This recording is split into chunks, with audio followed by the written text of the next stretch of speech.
दिल्ली सल्तनत जो 1206 से 1526 तक रही, दिल्ली सल्तनत 1206 से 1526 तक, उसमें से गुलाम वंश, खिलजी वंश, तुगलक वंश पढ़ लिया।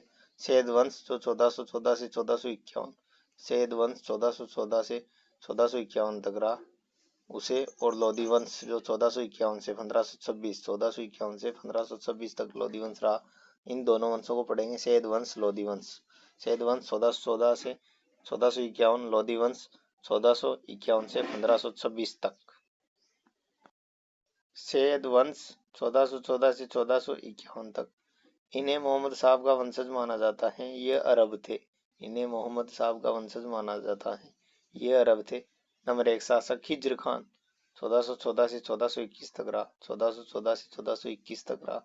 ये स्वयं को तैमूर के बेटे शाहरुख का प्रतिनिधि मानता है, तैमूर के बेटे शाहरुख का प्रतिनिधि। इसने सुल्तान की उपाधि धारण नहीं की, इसने सुल्तान की उपाधि धारण नहीं की। उपाधि रेत ए आला, किसानों का स्वामी। उपाधि इसने धारण की रेत ए आला, इसका अर्थ है किसानों का स्वामी। नंबर 2 शासक मोहम्मद मुबारक शाह। नंबर 2 शासक बना मुबारक शाह, जो 1421 से 1434 तक शासक रहा, 1421 से 1434। याह्या बिन अहमद सरहिंदी इसका दरबारी विद्वान था, याह्या बिन अहमद सरहिंदी इसका दरबारी विद्वान था। याह्या बिन अहमद, इसकी पुस्तक थी तारीख ए मुबारक शाही, तारीख ए मुबारक शाही।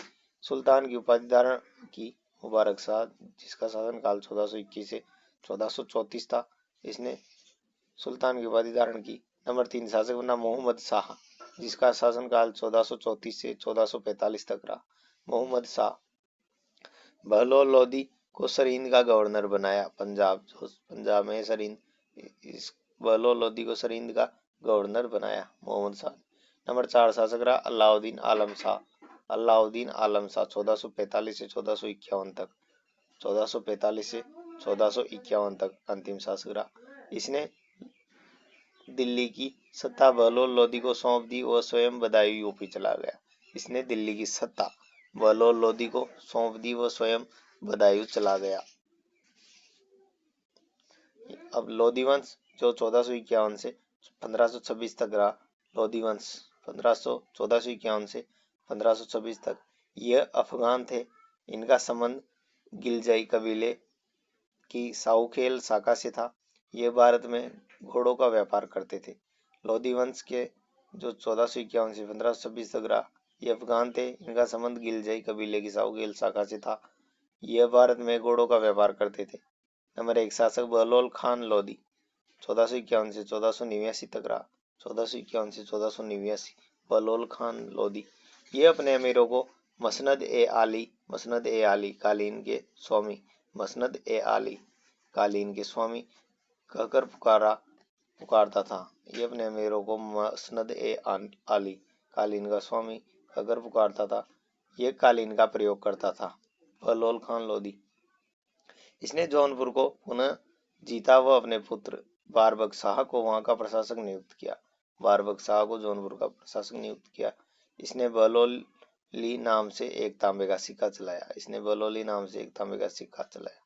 नंबर 2 शासक बना सिकंदर लोधी 1489 से 1517 तक, सिकंदर लोधी जो 1489 से 1517 तक शासक रहा। इसने सुल्तान के पद की प्रतिष्ठा पुनः स्थापित की।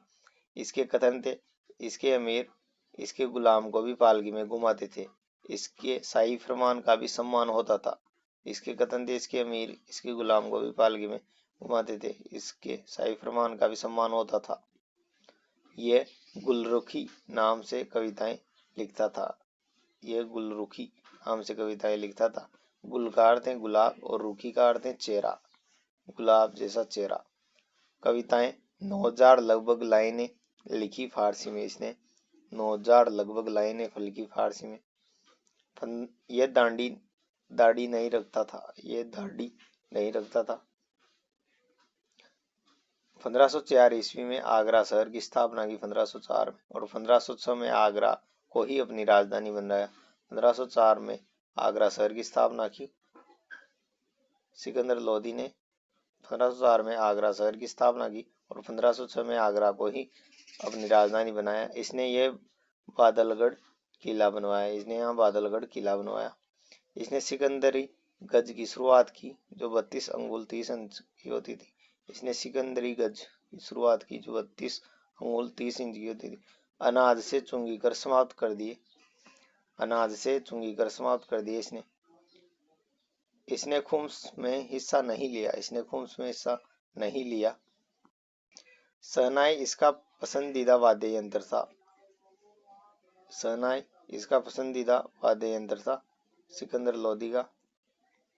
लहजत ए सिकंदर शाही, लहजत ए सिकंदर शाही संगीत ग्रंथों का फारसी अनुवाद। लहजत ए सिकंदर शाही इसका अर्थ है संगीत ग्रंथों का फारसी अनुवाद। लहजत ए सिकंदर शाही संगीत ग्रंथों का फारसी अनुवाद।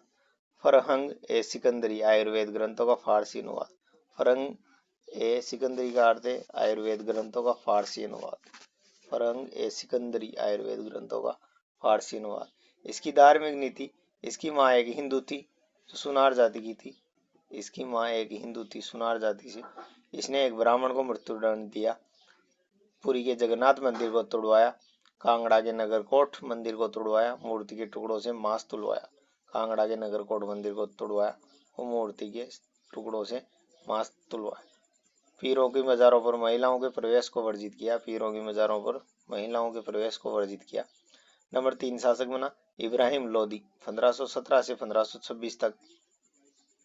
1517 से 1526 तक जो अंतिम लोदी वंश का शासक था इब्राहिम लोदी 1517 से 1526। इसका कथन था इसके शाही खेमे शिविर का भी सम्मान किया जाता था। इसके शाही खेमे शिविर का भी सम्मान किया जाता था। इब्राहिम लोदी 1517 से 1526। पंजाब गवर्नर दौलत खान लोदी व इब्राहिम लोदी के चाचा आलम खां लोदी ने बाबर को भारत पर आक्रमण करने के लिए आमंत्रित किया। पंजाब गवर्नर दौलत खान लोदी व इब्राहिम लोदी के चाचा दौलत खान लोदी व इब्राहिम लोदी के चाचा आलम खान लोदी ने बाबर को भारत पर आक्रमण करने के लिए आमंत्रित किया।